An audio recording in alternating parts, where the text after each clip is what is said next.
Hey everyone, and welcome back to the Bullet Points channel. I am Ben, your host.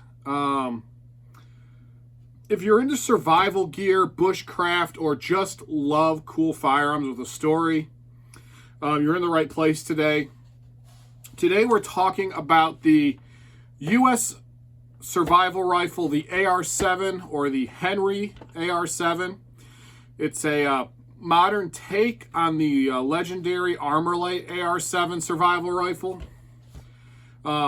This thing was literally designed for pilots who, might have to bail out or crash, and it packs down into this tiny lightweight package.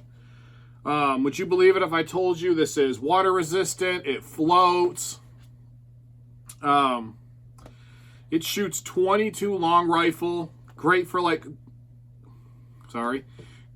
self-defense, hunting small game. Henry Repeating Arms has been making it for a few years now, and it's become a favorite of bug-out bags, boats, planes, trucks. It's actually useful in real survival scenarios, just because of what it is. But let's break it down a little bit. About, the history, the features, how it assembles, and my honest thoughts about it. I've had this gun for a few years. I had one years ago, sold it, got it back because I missed it. If you're new here, hit the subscribe button, and let's get into this a little bit.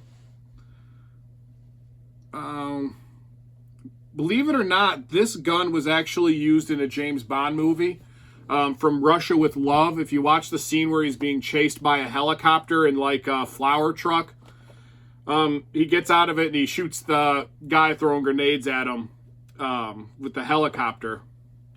And then I believe he uses it again in Goldfinger. The AR-7 goes back to the 1950s with Eugene Stoner. Yes, that's right. The same guy who designed the AR-15 also designed the Henry survival rifle. He created it at Armorlight as a follow-up to the AR-5 survival rifle for U.S. Air Force pilots. The pilots needed something that was lightweight, compact, and reliable if they crashed in enemy territory or remote areas. It went out as the civilian version, which was the Armorlight AR-7 Explorer. It got made by Charter Arms for a while, and then it eventually got picked up by Henry Repeating Arms. They took over production in the 90s for it. Today it's just called the survival rifle if you look it up. From Henry. They went through and they improved the reliability. They made better. They made the magazines a little better. Years ago, I had one of the older versions, and the stock is like a smooth plastic, almost looks like it's like Bakelite material. The magazines didn't feed as well on that. This one feeds them flawlessly. And they made a couple other little tweaks to make it more dependable. So this is obviously what it looks like when it's compacted. You can pop the stock off, and if you look, everything's in there all nice and compact.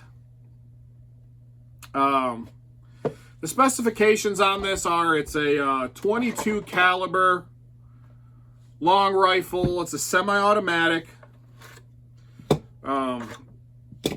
This has the capability to hold 3 magazines, 2 in the stock, and then you can actually put 1 in the receiver when you store it, but they only give you 2. I wish they gave you 3. But it's got a 16.15 inch barrel with a 1/16 twist. Overall, when the whole thing is put together, it's 35 inches long. It's only 6.5 inches when it's just in the magazine, just in the buttstock here. And it only weighs 3.5 pounds, which is super light if you're throwing this thing in your backpack and going out hiking or keeping it as a backup. It has two 8-round capacity magazines.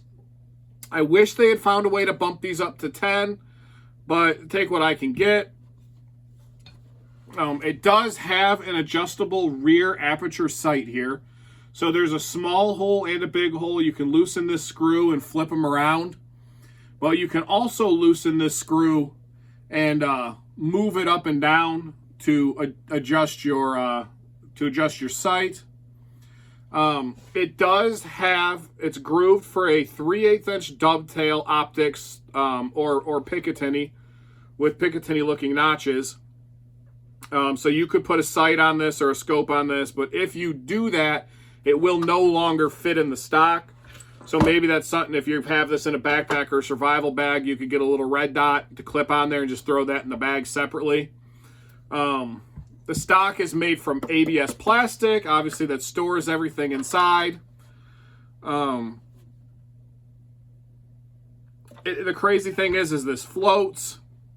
So don't be afraid to take it on your boat, your airplane, stuff like that.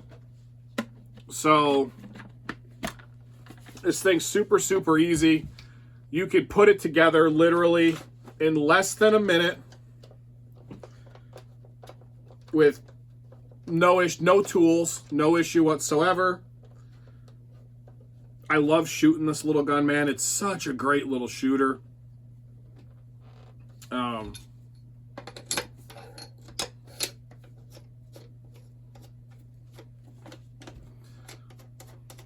Screw this barrel nut on here. Okay, and what did that take me?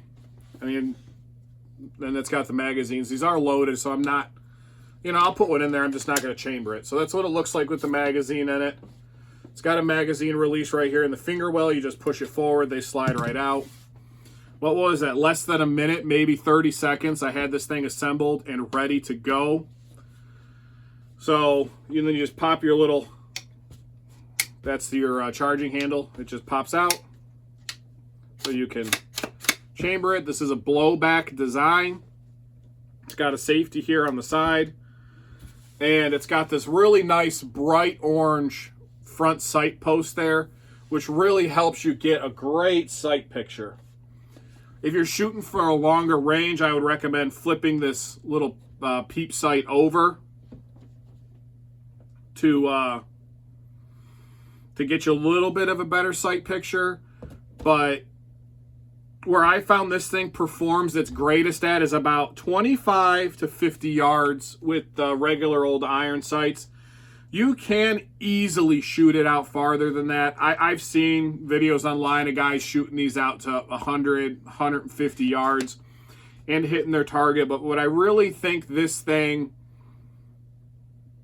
shines is in that 25 to 50 yard range, like hunting small game, squirrels, that kind of stuff is where I really think this thing shines. At 25 yards right out of the bag, I can get 1 to 2 inch groups pretty reliably with it. At 50 yards, it opens up a bit, but you could still easily hit a can, right? And that's kind of where I'm looking at when I tell you its preferred range is like 25 to 50, because if you can hit a can at 50 yards, you can hit a squirrel or a rabbit. The recoil is next to nothing. With this blowback design on it, literally, the recoil is next to nothing. I like personally to shoot the CCI mini mags in it. I've cycled every make model of 22 ammo through this thing. And I put 300 rounds through it the very first day I bought it, and I had 0 failures, 0 feed issues, nothing. I can't say that about the older version that I had. The older version I had at least once every 2 or 3 magazines, it wouldn't feed right and it would fail. I think it'd be really cool if they redid these and they gave you a threaded barrel end on here so that you could put a suppressor on it. Now, speaking of the barrel too, while we're on the topic, this is a steel cord barrel, but it's got an ABS plastic outer shell, so you don't have to worry about damaging it or it rusting or corroding out in the woods. Like I said, pros, incredibly packable, fits in most backpacks or emergency kits, lightweight, floats, affordable. I want to say I paid, God, $180, $200 for this. It wasn't a lot of money for what it is. Ammo is cheap because it's a 22 long rifle. It's extremely fun to shoot. Made in the USA by Henry. Solid build quality. Great for small games and hunting. The only real downfalls I think this has is that it is a 22, so it's not a powerhouse. It's good for self-defense. Like I said, hunting small game, getting you some food if you're starving. The accuracy is good, but it's not match grade. You're not going to take this to the range and shoot one MOA groups at 100 yards. It's not going to happen. Maybe if you put a sight on here, it gets better because it is a pretty straight shooter. I've never shot one with a sight on it because I've always left it stored in the stock. It needs, I don't want to say it needs, it prefers higher velocity ammos like CCI mini mags. On the subsonics, it will cycle them, but you'll notice it cycles them really slow. I have heard online, I've read of people saying that they don't cycle the subsonics. Mine has, so I can't complain about that.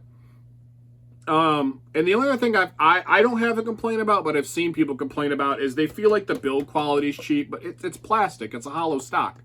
You know, if you notice, this side of the stock is so much fatter because when you put the barrel in, the barrel goes all the way to the end of the stock.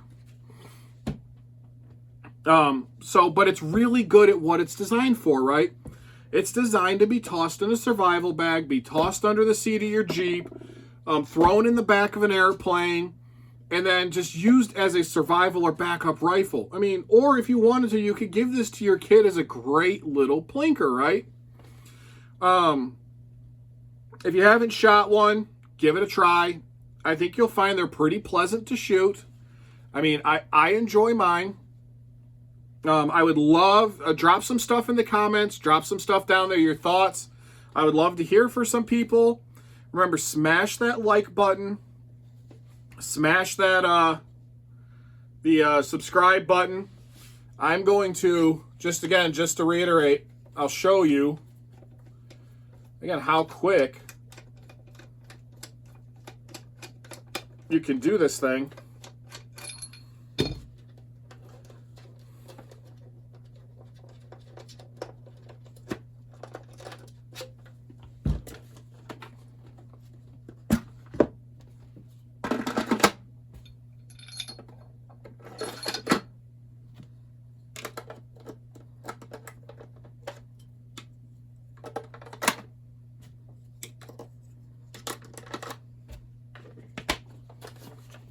Back together. So hit that like and subscribe button. I appreciate you guys tuning in for this video, and you guys have a great night.